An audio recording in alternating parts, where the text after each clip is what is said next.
Nous allons voir donc dans cette nouvelle leçon les listes. Donc une liste, c'est une liste ordonnée d'éléments de type séquence. Donc contrairement à ce qu'on a vu avec les tuples, la liste est modifiable. Donc nous verrons que nous pourrons aller modifier le contenu de la liste après avoir vu tout ce qui est lecture de liste. Une liste, donc ça se définit avec des crochets. Nous avons vu que le tuple c'est avec des parenthèses, donc la liste avec des crochets. Donc si je définis, je vais appeler ma liste,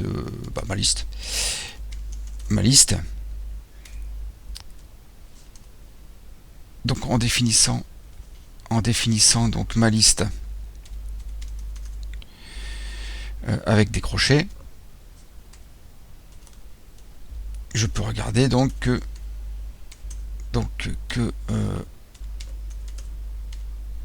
le type est bien de type liste. On va pouvoir, comme les tuples, mélanger un peu le contenu de la liste, mettre n'importe quel type de variable. Donc je vais reprendre ma liste et je vais pouvoir la modifier et mettre par exemple des choses comme un entier, une chaîne de caractères par exemple. Je vais pouvoir mettre derrière cela un tuple dans lequel je vais mettre 1 et 1 par exemple. Je vais pouvoir mettre derrière un, je vais mettre 3, 14, un flottant. Puis je vais mettre, pour finir, je vais remettre une chaîne de caractères. Je vais fermer donc ma liste. Et donc si je regarde le contenu de ma liste, donc voilà, on voit bien que c'est un mélange de tous ces types de variables. Je vais pouvoir récupérer le contenu.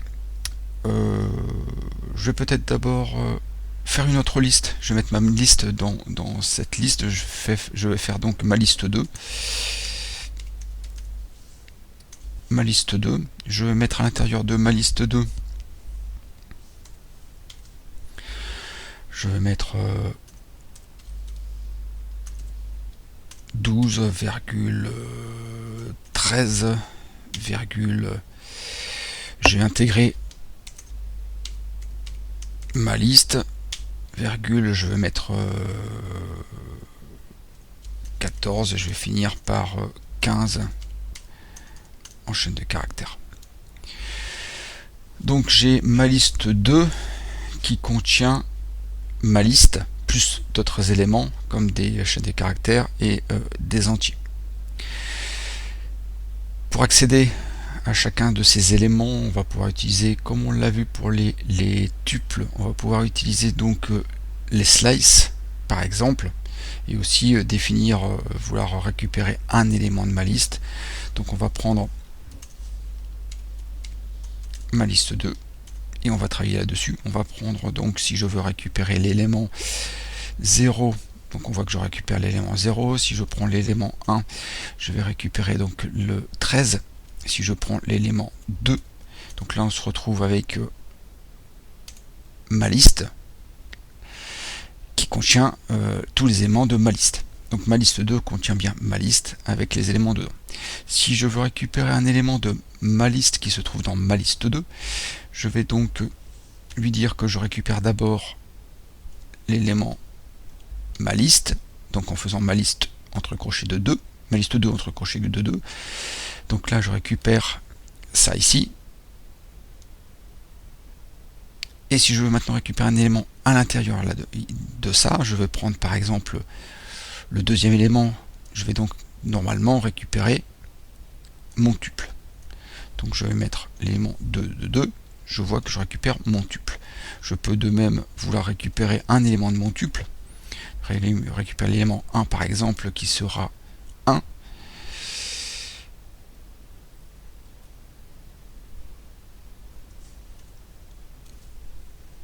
Et essayer de récupérer l'élément 0 de 1.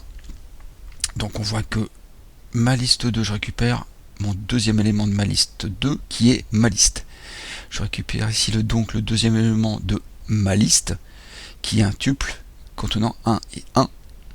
Je récupère ensuite l'élément 1 de mon tuple qui se trouve dans ma liste, qui se trouve dans ma liste 2, puis je récupère un élément de 1. Donc là, ici, j'ai fait de 0, j'ai donc récupéré le U. Donc vous voyez qu'on peut comme ça avancer et mettre plusieurs imbrications, on va dire, de listes dans les tuples et des tuples dans les listes et ainsi de suite. Je peux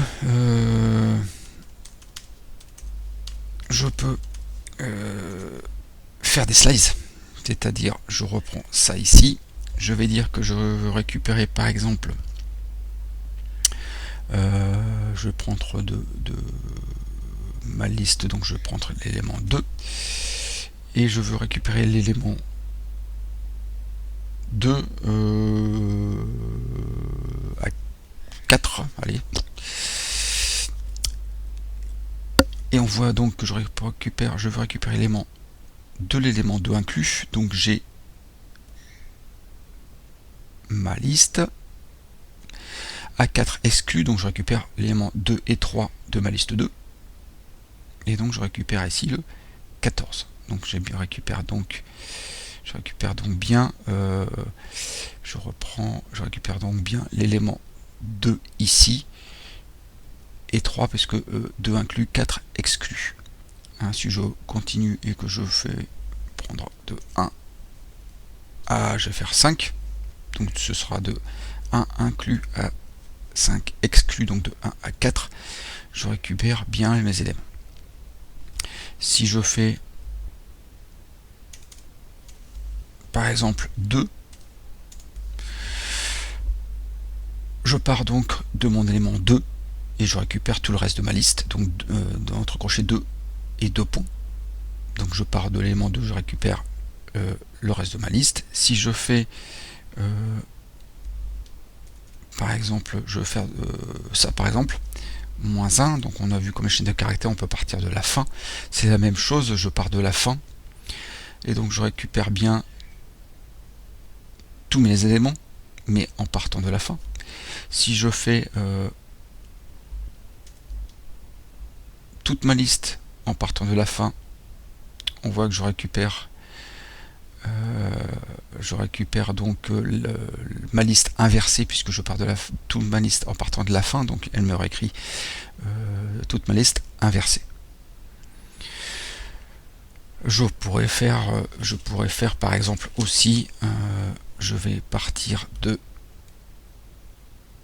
récupérer de là à je vais faire 4, donc je récupère du début de ma liste jusqu'à l'élément 4. Alors ça peut être un peu perturbant parce qu'on voit beaucoup d'éléments alors que je dis seulement du début à 4, mais il ne faut pas oublier que j'ai tout ça qui fait partie, qui n'est qu'un seul élément de ma liste 2. Alors une liste, c'est un objet, on verra plus tard le cours sur l'objet, mais avoir en tête que tout est objet en Python. Donc ma liste est un objet qui va contenir des méthodes qui vont nous permettre de manipuler les listes. Nous allons par exemple avoir la méthode append pour ajouter, la méthode insert pour insérer, et on va pouvoir bien sûr avec les fonctions des fonctions comme del pouvoir supprimer. Donc si je regarde un peu, je vais prendre ma première liste, je vais encore rejeter un œil à ma liste, la première, donc j'ai ça, et si je fais donc ma liste point append et que je rajoute un élément, je vais dire par exemple 6. Si je regarde le contenu de ma liste, nous voyons que en faisant un append, je rajoute à la fin l'élément qui se trouve entre parenthèses. Si je fais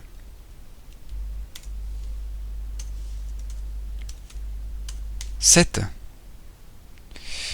voilà, et que je regarde le contenu de ma liste, l'élément 7 s'est rajouté à la fin. Donc avec append, append, je peux rajouter comme je veux. En fin de liste, si je veux ajouter quelque part à l'intérieur de ma liste, là je vais pas utiliser append, mais je vais utiliser la méthode insert. Je vais par exemple faire ma liste.insert. Je vais donc lui dire que par exemple je veux ajouter à l'emplacement, je vais dire 2 par exemple, je veux rajouter 3. Voilà, je vais regarder ce que ça me donne, je vais imprimer ma liste et je vois qu'à l'emplacement 2, donc si je reprends ma liste de départ, 0, 1, donc 2 c'est juste après ici, donc je rajoute à l'emplacement 2 la variable chaîne de caractères ici 3, et on voit bien que j'ai bien un ajout ici de 3. Donc je peux ajouter n'importe où un élément dans ma liste, à n'importe quel endroit de ma liste. Nous avons vu aussi que on a dit que la liste est modifiable, donc j'essaie de modifier maintenant cette liste. Donc si je prends ma liste et que je veux donc modifier, je sais pas, l'élément, alors l'élément 3 c'était le tuple, alors c'est devenu 0, 1, 2, 3, donc c'est devenu 3, c'est bien ça. Je veux changer mon élément 3 et je veux le remplacer, donc je fais l'affectation égale et je vais le remplacer par je vais mettre un entier 4. Si je regarde ma liste, j'ai bien remplacé mon élément 3 qui ici est le tuple par l'élément 4. Je viens donc de modifier ma liste, et donc ce qui prouve qu'elle est donc bien mutable, elle est donc bien modifiable. Je vais pouvoir supprimer, hein, c'est important aussi de supprimer des choses. Si je veux supprimer, je vais utiliser la fonction del, je vais supprimer dans ma liste l'élément, et je vais par exemple supprimer ici cet élément, ça se teste, donc ça fait 1, donc 0, l'élément 0, l'élément 1, l'élément 2, l'élément 3, l'élément 4, l'élément 5, donc je vais supprimer l'élément 5, et si je regarde ma liste, mon élément 5 est supprimé, je veux supprimer le 3, 14, qui est devenu maintenant lui aussi l'élément 5, je vais supprimer, je regarde, donc j'ai bien supprimé. Donc voilà, suppression possible, modification de la liste, insertion dans la liste, insertion à la fin. Si je veux enlever quelque chose à la fin de ma liste, alors on pourra enlever autre part, mais si je veux le retirer à la fin de ma liste, si je prends ma liste .pop, il va me retourner l'élément qu'il retire, le dernier à la fin. Et si je regarde ma nouvelle liste, elle était modifiée et je n'ai plus donc l'élément de fin. Si je veux refaire une fois, je refais mon pop, je reprends et c'est retiré. Donc je retire avec pop l'élément. Si je mets un nombre, un entier dans pop, dans les parenthèses, je peux lui dire que je veux supprimer, enlever de ma liste n'importe quel élément de ma liste. Donc là il n'y a pas de problème, je peux supprimer aussi où je veux dans ma liste. Donc la liste objet modifiable, il faut aussi savoir qu'il n'y a pas de recopie de valeur. Tout se passe par pointeur. C'est-à-dire que quand j'ai créé tout à l'heure ma liste 2 et que j'ai inséré dans cette liste 2 ma liste, c'était un pointeur dans ma liste 2, c'était un pointeur vers ma liste. Je n'ai pas recopié ma liste dans ma liste 2. Si je modifie ma liste, je modifie ma liste 2. Si je modifie l'élément liste dans liste 2, je modifie ma liste. Donc donc tout se passe par pointeur, il n'y avait pas de recopie de valeur dans ce cas-là. Je peux concaténer des listes. Donc si je reprends, je vais faire liste égale 1,2,3. Je vais faire liste 2 égale 5,6,7. Voilà. Et si je fais liste égale liste 1 par exemple et liste 2, si je regarde, donc je fais le plus, qui veut dire concaténation, que l'on a déjà vu quand nous avons travaillé sur les chaînes de caractères. Si je regarde le contenu, donc liste, à quoi ressemble liste, nous avons une nouvelle liste qui est la concaténation, c'est-à-dire qu'on prend les deux listes, on les colle entre elles et on crée une nouvelle liste, et donc je retrouve donc une nouvelle liste 1, 2, 3, 5, 6, 7. La longueur de la liste, même fonction que pour les chaînes de caractères et les tuples. Si je veux savoir la longueur de ma liste, je fais len et je donne par exemple ici liste en paramètres et je vois que j'ai bien 6 éléments dans ma liste. Je peux faire la même chose si je regarde, j'avais créé quoi, liste 1, hop, liste 1, 3 éléments. Donc je peux facilement récupérer des choses comme ça. Je peux recréer une nouvelle liste. J'ai créé donc liste 1, 2, je vais faire liste 3. Liste 3 peut être par exemple égale, je vais prendre, voilà, je vais me faire une liste, je vais marquer 1,2. Je vais pouvoir ici concaténer de là ma liste, je l'appelais liste tout court. Alors je pourrais par exemple dire, je veux ici ne récupérer que les éléments dans ma liste, j'avais 6 éléments, je vais dire de 2 par exemple à 5, donc 2, 3 et 4, et rajouter derrière, lui dire je veux rajouter à ça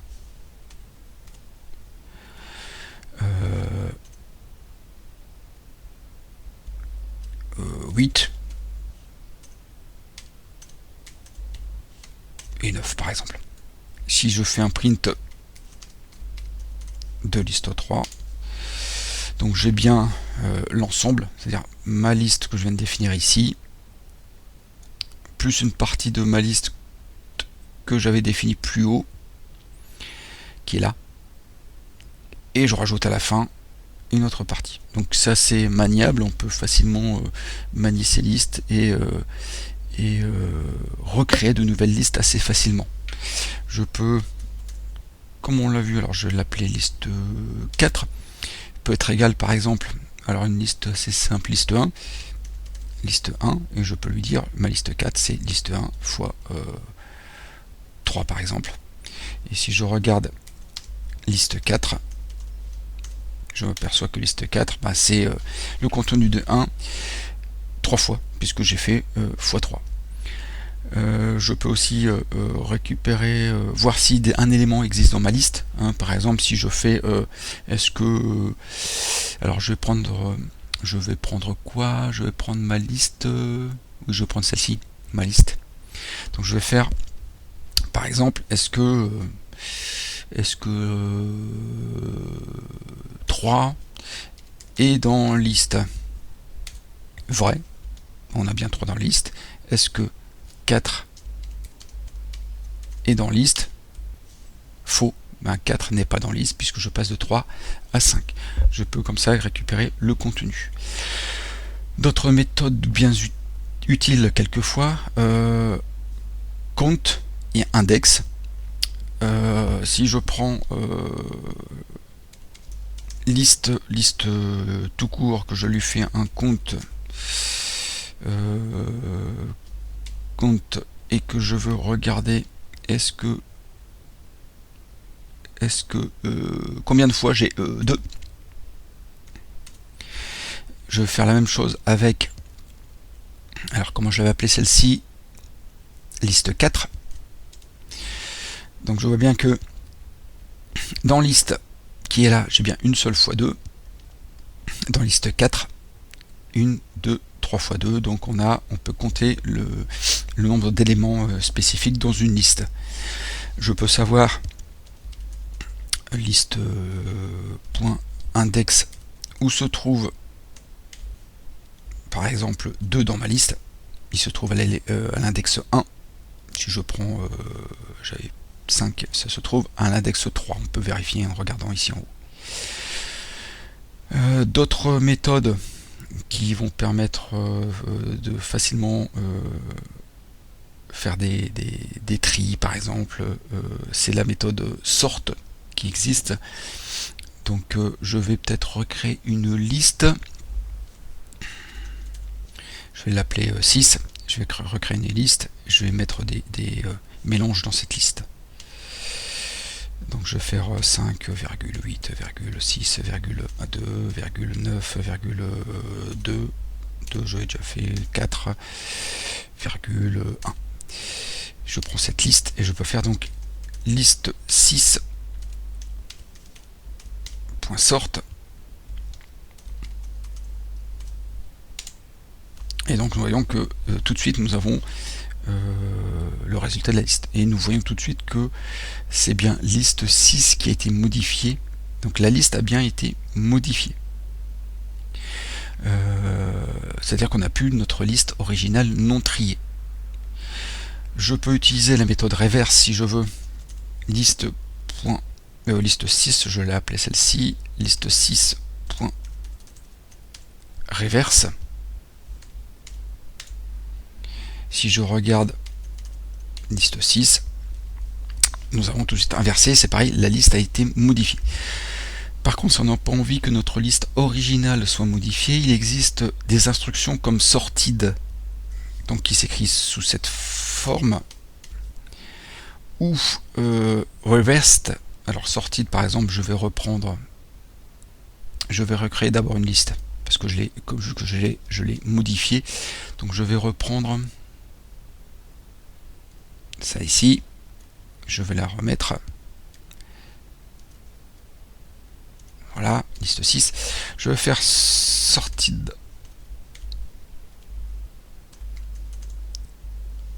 Liste 6. C'est bien trié, mais par contre, si je regarde liste 6, elle n'a pas été modifiée. Donc sorted permet, la fonction sorted permet de trier la liste sans modifier l'original. La méthode sort modifie la liste originale. Reverse, la méthode reverse modifie la liste originale, et on a la méthode reversed, donc qui est sous cette forme. Donc c'était avec liste 6 par exemple, qui va nous retourner ici un objet, mais la liste originale ne va pas être triée. Donc si je fais par exemple for i in